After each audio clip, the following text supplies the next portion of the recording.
인생을 길에 비유한다는 것은 목적지가 있다는 겁니다. 세상 사람들은 죽음이 끝이다라고 생각을 하는 겁니다. 인생이 그 죽음을 향해 가는 길일 뿐이다라면 그 인생길을 더 풍요롭게, 더 안락하게, 더 권세 있게, 더 행복하게 살아가는 것이 당연합니다. 죽음이 목적지라면 살아있는 이 인생길을 더 좋은 집에서 살고, 더 좋은 차를 타고, 더 좋은 옷을 입고, 더 좋은 음식을 먹으며 살아가는 것, 그것은 나쁘다고 말할 수 없고 오히려 당연한 처사입니다. 하지만 우리 그리스도인들은 죽음이 끝이라 생각하지를 않습니다. 그 죽음 뒤에 천국과 지옥이 있다는 것을 우리는 믿고 있고 알고 있습니다.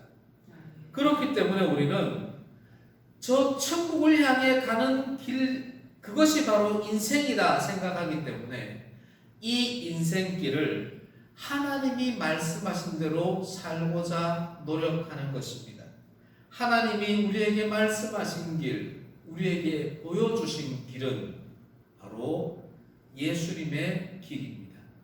예수님은 말씀하십니다. 내가 곧 길이요 진리요 생명이니 예수님이 곧 길이라 말씀하십니다. 그리고는 예수님께서 십자가의 길을 걸어가셨습니다. 좁은 길을 걸어가셨습니다.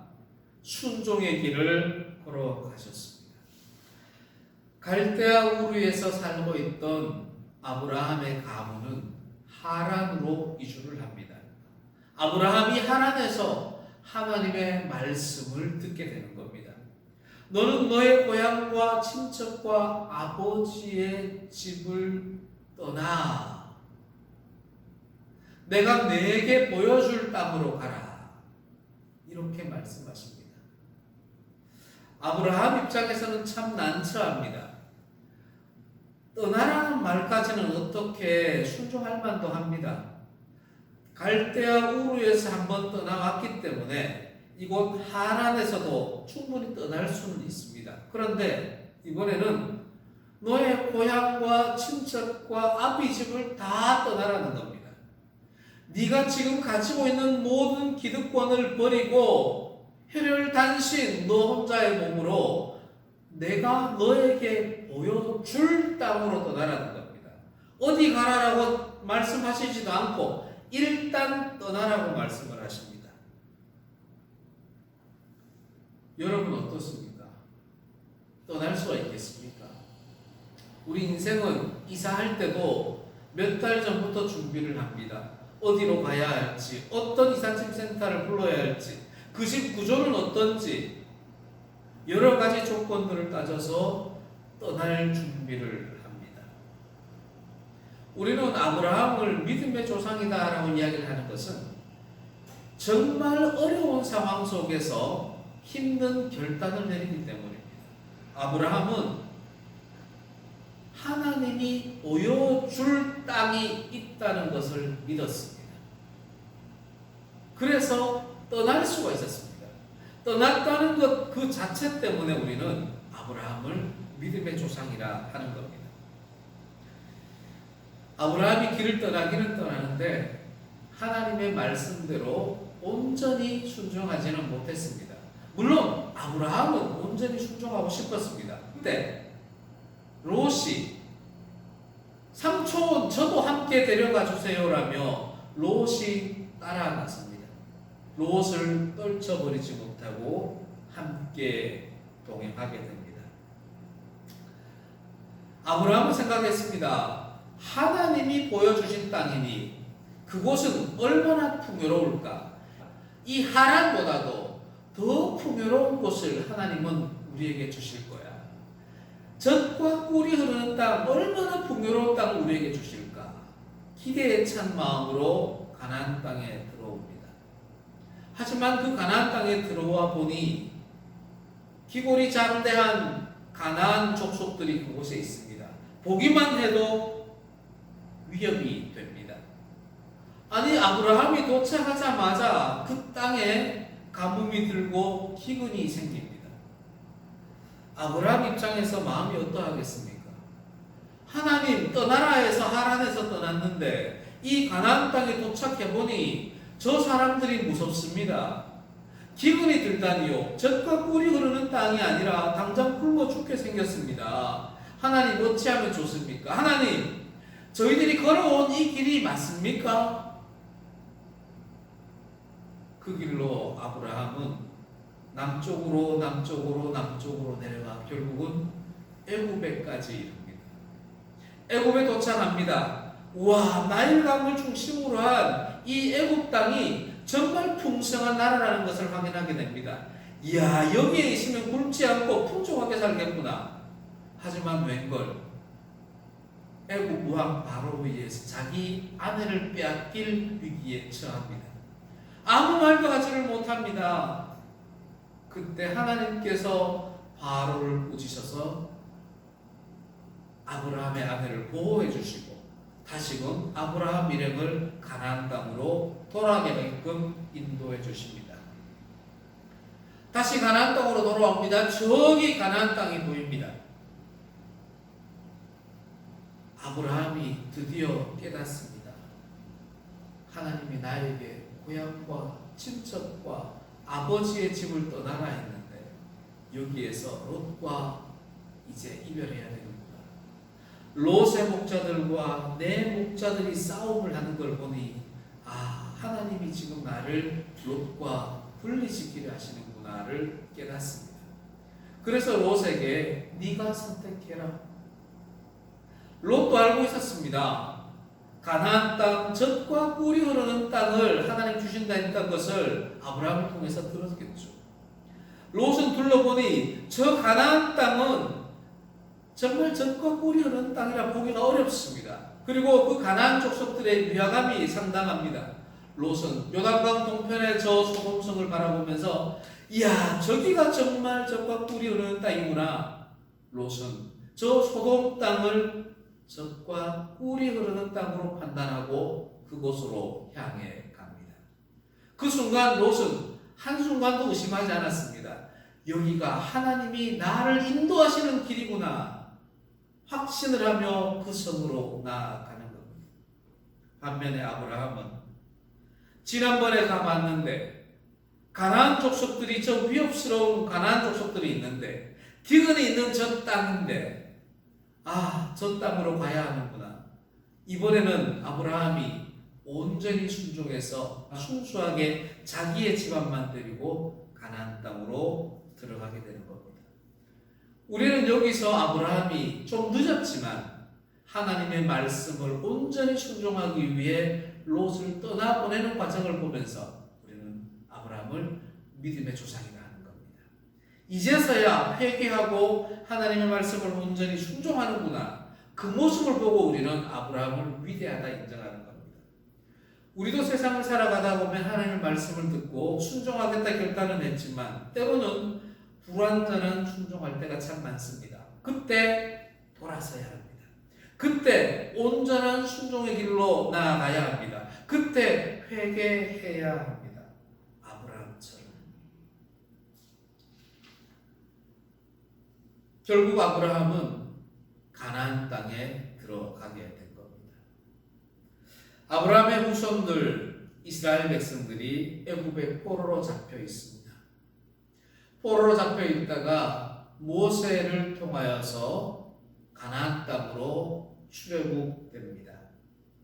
애굽 군대가 뒤를 쫓아올 때 하나님의 은혜로 홍해를 건너게 됩니다. 그리고 금방 도착할 것 같았던 두세 달 안에는 저 가나안 땅에 들어갈 것 같았는데 광야에서 40년의 시간을 보내고 가나안 땅에 들어갑니다. 그 광야 길이 어떠했겠습니까?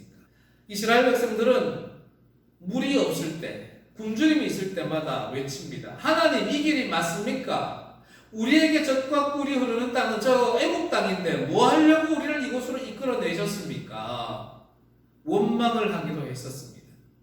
하지만 그때마다 하나님은 하나님의 목적지를 향해 이스라엘 백성들을 한 걸음 한 걸음 가나안 땅으로 인도하셨습니다. 가나안 땅에 들어간 백성들이 정말 그곳이 젖과 꿀이 흐르는 땅이라고 확인할 수 있었을까요? 그렇지 않습니다.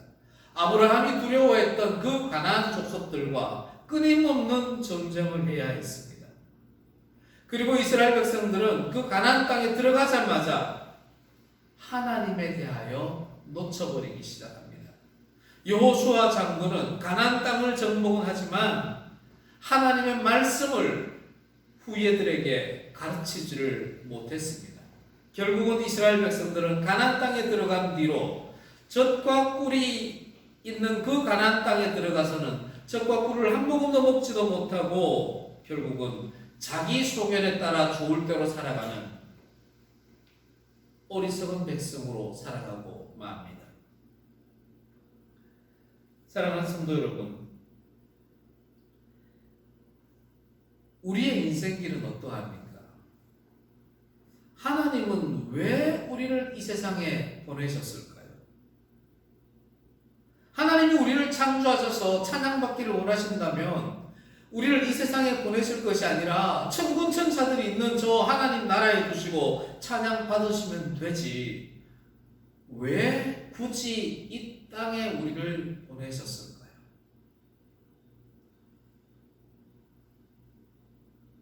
하나님께서는 우리를 이 땅에 보내신 이유가 너무나 간단합니다. 돌아오라고 이 땅에 보내셨습니다. 군대에 가면은 특수부대 장병들이 부대 복귀 훈련을 합니다. 어디 섬 지역에 떨어뜨려 놓고 해영을 쳐서 생존 훈련을 하며 결국은 원래 부대로 돌아오는 훈련이죠. 산속 깊숙한 곳에 떨어뜨려 놓고 며칠 내로 걸어서 들어오라 하는 그런 훈련을 합니다. 우리도 지금 그런 과정 속에 있습니다. 하나님께서는 우리를 이 창조된 세상에 딱 떨어뜨려 놓고 하나님 계신 곳으로 돌아오라고 우리를 이 땅에 보내신 겁니다. 왜 돌아오라고 하시지? 돌아가는 과정에서 알곡과 쭉정이가 분리되기 때문입니다. 하나님께서는 하나님이 계신 그 본향으로 돌아오라고 우리를 이 땅에 보내시고는 돌아가는 과정에서 알곡과 쭉정이를 분리하시려 하는 겁니다. 그런데 우리 어리석은 인생들은 하나님의 그 뜻을 모르고 하나님의 그 본향, 하나님이 계신 곳, 하나님 나라를 목적지로 삼지 못하고 저마다 각자의 목적지를 삼아 각자의 길을 가게 됩니다. 어떤 사람들은 쾌락과 물질과 권세와 명예와 건강과 가족을 목적으로 해서 살아갑니다. 우리는 그 사람들을 세상 사람들이라 이야기합니다. 그들은 세상의 길을 쫓아갑니다. 목적지가 권세이니 그 권세를 향해서 다양한 길들을 찾아가는 사람들, 우리는 그들을 세상 사람이라 합니다. 물질을 향해서 쫓아가는 사람들을 우리는 세상 사람들이라 합니다. 신기한 것은 권세, 물질, 건강 이런 것들을 목적으로 삼는 세상 사람들이 그 목적을 이루는 사람들이 많다는 겁니다. 우리 그리스도인들이 보기에도 우와 저렇게 사니까 저렇게 되네, 나도 저렇게 살아볼까, 본보기가 될 만큼 목적을 이루어가는 사람들이 이 세상에 너무나 많다는 겁니다. 또 어떤 사람들은 하나님의 뜻을 분별해서 하나님 나라를 목적지로 삼고 살아가는 사람들이 있습니다. 그들을 우리는 그리스도인이라 부릅니다. 그리스도인들의 가는 길은 권세의 길도 아니고 물질의 길도 아닙니다. 그들의 길은 전혀 뜻밖의 길입니다. 고난의 길입니다. 십자가의 길입니다. 애통의 길입니다. 굳이 이 땅에 와서 하나님께로 가는데 십자가의 길을, 고난의 길, 애통의 길을 가는 겁니다. 왜 그럴까요? 그게 그리스도의 길이었기 때문에 그렇습니다.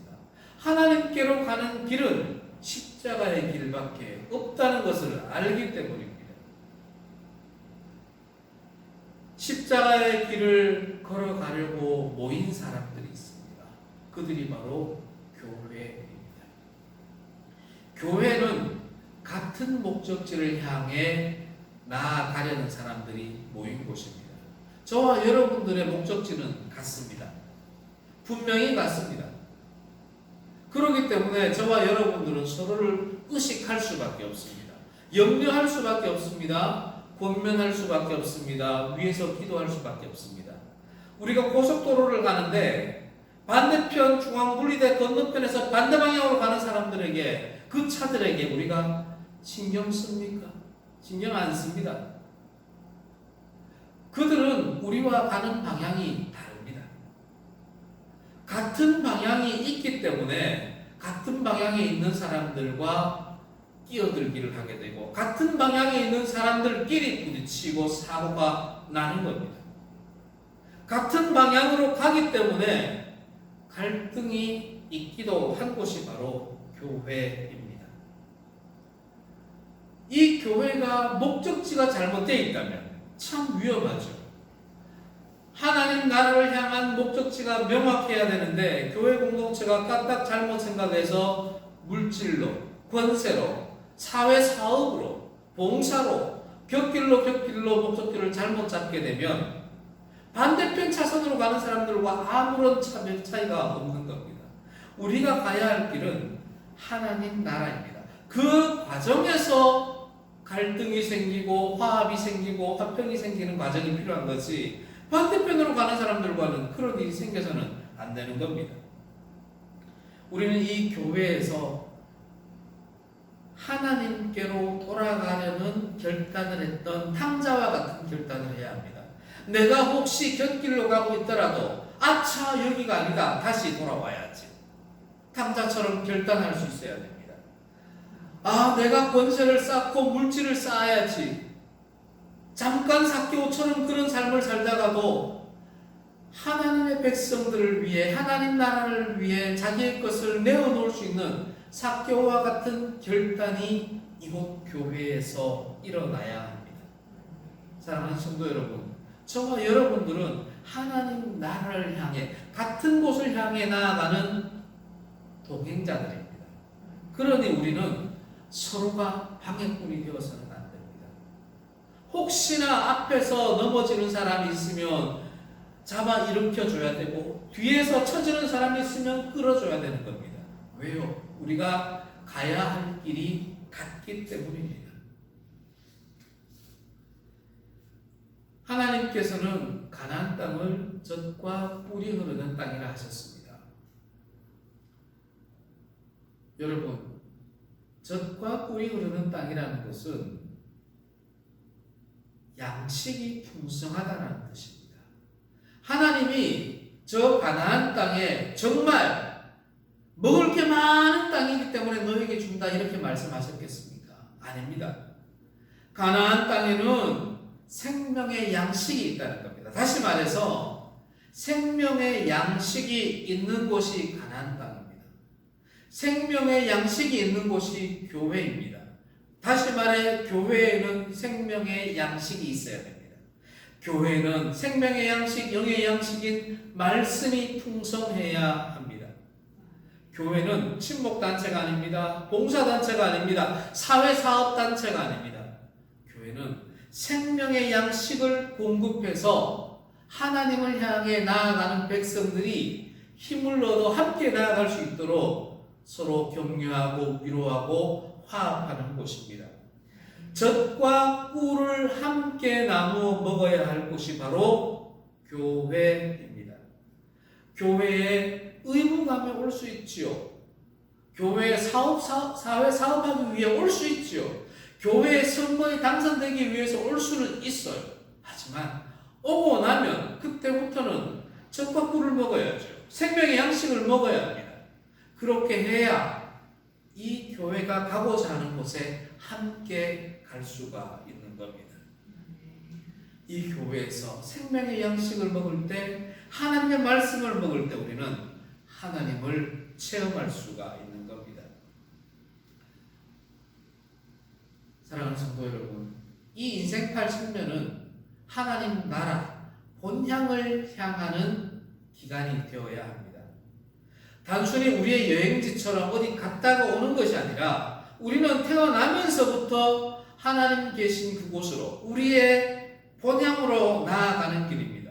하루가 지날 때마다 우리의 생명은 하루씩 단축이 되는 겁니다. 우리가 호흡할 때마다 그만큼 우리의 생명은 단축되지만 하나님께로는 그만큼 가까이 다가서게 되는 겁니다. 우리가 그 본향길 80년을 갈 때 자기 십자가를 지고 따라야 합니다. 예수님께서 우리에게 보여주신 길이 그 십자가의 길이기 때문입니다. 십자가의 길은 고난의 길이고 애통의 길이고 가난의 길입니다. 성경에서는 말씀하십니다. 부자가 천국 들어가는 것 정말 어렵다. 낙타가 바늘길을 통과하는 것처럼 어렵다 얘기합니다. 그것은 왜 그러냐면 부자가 되고 나면 하나님 의지하기보다 자기의 재물을 의지할 경우가 많기 때문입니다. 하지만 그 부자가 하나님의 이름을 위하여 하나님의 이름으로 세상에 나누어주고 하나님의 이름을 드러내는 삶을 산다면 그 부자보다 더 천국에 갈 수 있는 사람이 누가 있겠습니까? 우리의 소망 그거 아닙니까? 하나님이 내게 주신 물질이 있다면 그걸로 하나님 이름을 드러내고 싶어요. 부자들이 그렇게 한다면 그는 천국에 가는 것이 당연할 겁니다. 반대로 가난한 자가 천국에 가기 쉽다는 것은 가난하면 물질을 의지하지 않고 하나님을 의지할 가능성이 높기 때문입니다. 가난한데도 불구하고 로또 사도 있고 빨리 부자 돼야지. 난 자포자기야 될 대로 돼야 돼. 이렇게 살아간다면 가난하다고 해서 하나님 나라에 갈 수 있습니까? 그렇지 않습니다. 가난한 것이 하나님 나라로 가는 통로가 되기 위해서는 하나님을 의지하는 마음이 더 커져야 되는 겁니다. 고난의 길이 십자가의 길입니다. 예수님께서 우리를 향해 말씀하십니다. 자기 십자가를 지고 나를 따르라. 얼마나 힘겹습니까? 십자가를 지고 간다는 것은 고통의 길일 수밖에 없습니다. 그때마다 우리는 말하죠. 하나님, 이 길이 맞습니까? 제가 왜 이 고난을 감당해야 합니까? 그 길이 맞습니다. 십자가의 길은 고난의 길일 수밖에 없습니다. 애통의 길일 수밖에 없습니다. 그 길을 갈 때 결국에는 하나님을 만나게 되는 겁니다. 그 길은 우리만 가는 것이 아닙니다. 그 길은 이미 예수님께서 우리 앞에 가셨습니다. 그래서 우리는 알고 있습니다. 이 십자가 길의 끝에는 하나님 나라가 있다는 것을. 그리고 이 십자가 길은 나 혼자 가는 것이 아니라 나의 보혜사 되시는 성령께서 나와 동행하고 계신다는 것을 한순간도 잊어서는 안 됩니다. 사랑하는 성도 여러분, 스데반이 십자가의 길을 걸어갑니다. 죽음을 맞이할 때 하나님 우편에 서서 두 팔 벌리고 스데반을 맞이했습니다. 그 스데반을 맞이했던 예수님이 저와 여러분들을 지금 맞이하려 기다리고 계십니다. 우리의 달려갈 길 다 간 곳, 그곳은 죽음으로 끝나는 곳이 아니라 예수님을 만나는 나의 본향입니다. 우리 그곳에서 다 같이 만납시다.